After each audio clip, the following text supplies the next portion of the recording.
সাকিব আল হাসান দালাল, তামিম ইকবাল দালাল, শান্ত দালাল, মিরাজ দালাল, প্রত্যেক ক্রিকেটার দালাল। এনসিপি জামাত এটাই মনে করে এবং তারা ক্রিকেটারদের দেশদ্রোহী মনে করে। তারা ভারতীয় দালাল এবং এই ভারতীয় দালালদের ক্রিকেট থেকে বঞ্চিত করা হোক, তারা যেন ক্রিকেট খেলতে না পারে। এনসিপির টপ নেতারাও এ পর্যন্ত এই কথাগুলোই বলছে। সাইফ মুস্তাফিজ সরাসরি বলছে, সরকার পর্যন্ত বলছে।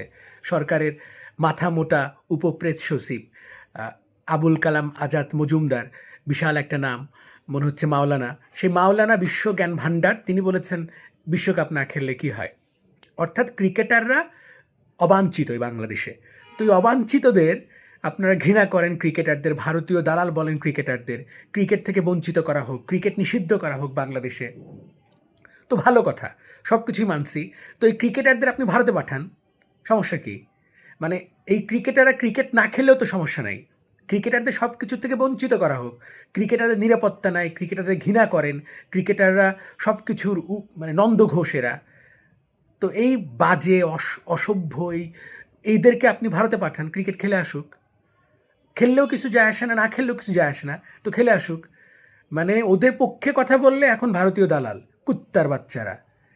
এই কুত্তার বাচ্চাগুলোদের চিনে রাখুন, কারা এরা, এরা কারা।